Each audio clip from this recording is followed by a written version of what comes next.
The voice you hear when you speak is not your real voice. It's a private edit, and you are the only person on Earth who has ever heard it. When a recording plays your actual voice back, your brain reacts like it just met a stranger wearing your name. By the end of this video, you'll understand exactly why you cringe, and why that cringe is hiding something much bigger than sound. It happened to you like this. Someone played a voice message out loud, or you watched yourself in a video, and the sound hit you before you could brace for it. No warning, no time to prepare a reaction, and out came the universal sentence. Wait, is that what I actually sound like? You asked the people around you, and they said the worst possible thing. Yeah, that's just your voice. Casually, like it was obvious. You've re-recorded a voicemail greeting 5 times, then gave up and kept the robot voice instead. You can watch a video of yourself with the sound off. That's fine. Sound on. Unbearable. Your face you can watch. Your voice you can't escape. Because to you, that recorded voice sounds higher, thinner, whinier, like a cheap copy of the voice you thought you owned. And here's the strange part. Nobody else flinched. Not one person in the room reacted to your voice at all. They kept talking. They kept sipping their coffee. Nothing happened. The people who love you have only ever known that voice. The one you hate is the only one they've ever heard. Still, you apologize for it. Ugh, I hate my voice. You say it like a confession, as if owning that voice was somehow your fault. If this is you, you're not vain, and you're not broken. Almost everyone on the planet does this. In surveys, the vast majority of people say they dislike recordings of their own voice. And it has a name. Psychologists call it voice confrontation. And the secret is, it has almost nothing to do with how your voice sounds, and everything to do with 2 versions of you that have never met. Here's what's actually happening. When you speak, the sound reaches your ears through 2 roads at the same time. Road 1, out of your mouth, through the air, into your ears. That's the exact same road everyone else's ears use. Air filters the sound. It thins it out, sands off the depth. Road 2, through the bones of your own skull, vibrating straight into the inner ear. A private tunnel no one else can use. And bone is a bass machine. It carries low, deep frequencies beautifully, and quietly drops the rest. So the voice inside your head is your voice, plus extra bass.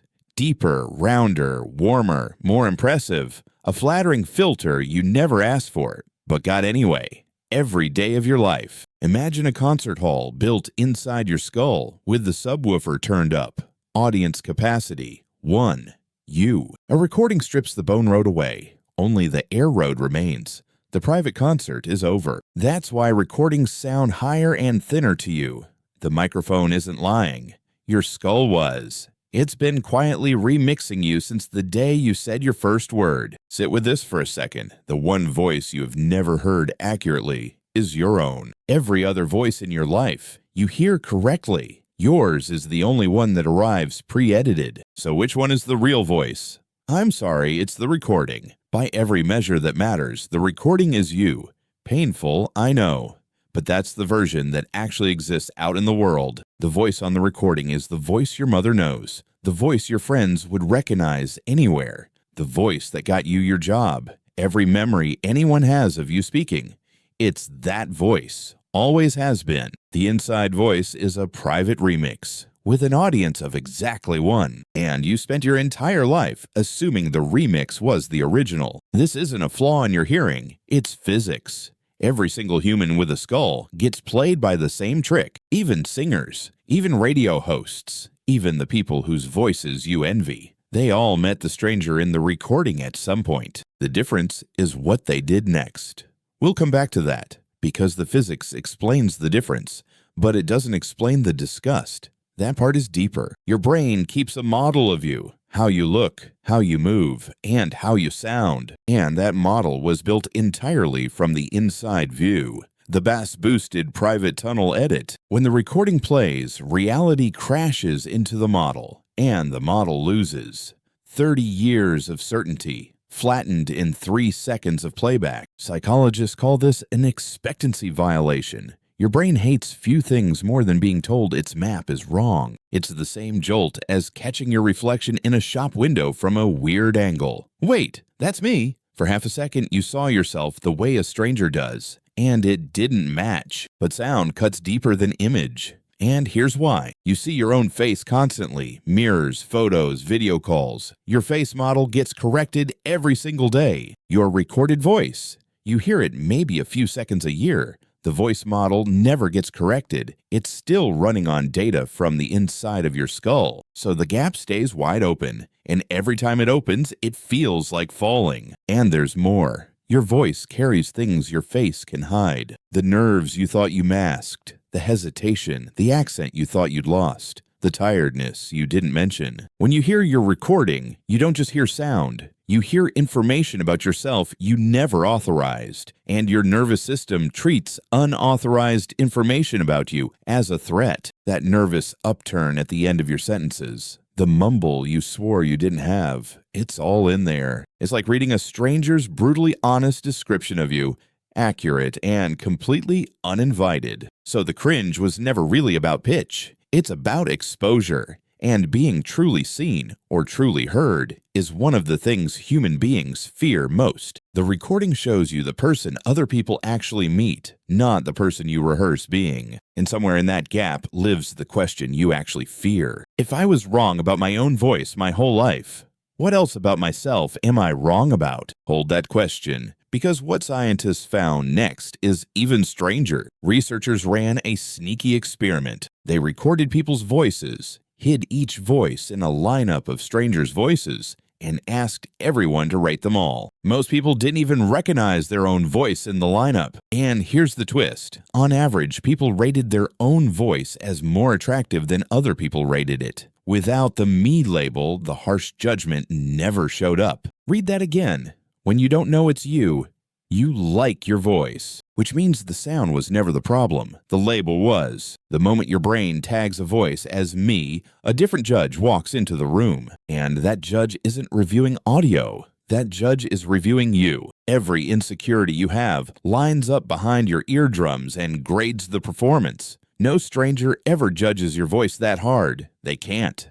They don't have the files. Strangers hear a voice. You hear a report card. This is why "do I really sound like that?" is never actually a question about sound. It's the clearest everyday collision between your self-image and reality that most of us ever get. Think about it. Your mirror image is flipped, posed, and fully under your control. Your recorded voice, you control nothing. That makes your recorded voice one of the most honest mirrors you own. And honest mirrors are exactly the ones we avoid. You skip videos of yourself. You let voicemails rot unheard. You read the transcript instead of pressing play. You've built a whole quiet system to avoid one sound, your own. Not because the data is bad, because the judge is brutal. And that judge doesn't only show up for recordings. The same gap between who you think you are and who actually shows up runs through your entire life. Your voice is just the place where that gap is easiest to catch in the act. Now, the part nobody talks about.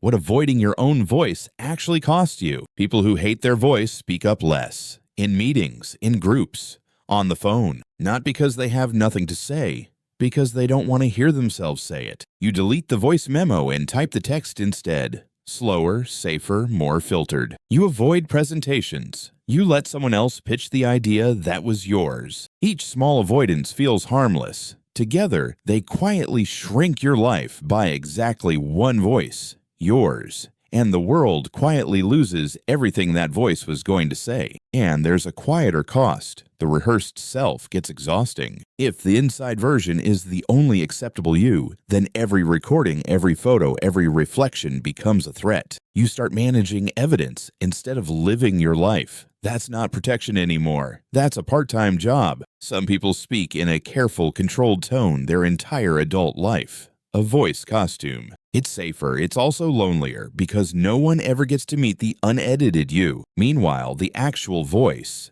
the one everyone hears, was never the problem. Remember the experiment. Strangers rated your voice just fine. Your friends never complained. The only harsh critic your voice ever had was its owner. Let that sink in for a moment. You've spent years hiding a voice that nobody else wanted hidden. That's the real price of the gap. You reject a version of yourself that the world already accepted, which means the way out was never about fixing your voice. It's about closing the gap. So, here's the reframe that changes everything. The stranger in the recording isn't an imposter. That stranger is your ambassador. That voice has represented you in every room, every phone call, every conversation you have ever had. It introduced you to your best friend. It got you hired. It might have been the voice that first said, "I love you." It did all of that without you ever liking it. Imagine what you two could do as allies. So here's the practice. And it's almost stupidly simple. Exposure. Record yourself reading one paragraph, then listen to it once a day. For 1 week. Same paragraph, same voice, once a day. That's the whole program. Day 1, you will cringe. Hard. That's not failure. That's the old model breaking. Let it break. By day 4 or 5, something shifts. The voice stops sounding wrong and starts sounding familiar. And familiarity is how your brain spells safety. Scientists call it the mere exposure effect. The more you meet something, the more you like it. Your voice isn't an exception to that rule. It never was. Radio hosts and podcasters don't love their voices because their voices are better than yours. They love them because they kept listening until the stranger became a roommate. And as your voice gets familiar, watch what else starts to relax. The photos get easier. The videos get easier. Other people's opinions get lighter because you weren't just making peace with a sound. You were practicing the rarest skill there is, meeting the real you. And not flinching. Accepting your voice is just self-acceptance with a volume knob. So tonight, try it. Pull out your phone, record 20 seconds of yourself, and play it back. 20 seconds. That's all this takes. When the cringe comes, and it will come, don't run. Just say, "So that's who everyone has been meeting." That voice has carried every kind word you've ever spoken. It deserves at least a handshake. And then ask the bigger question, the one underneath all of this. Which other versions of the real you have you been refusing to meet? If this video just explained you to yourself, subscribe. There's a lot more hidden psychology where this came from. And tell me in the comments, what did you think the first time you heard your own recorded voice? One honest word is enough. The stranger in the recording was you all along. Maybe it's time you two finally met.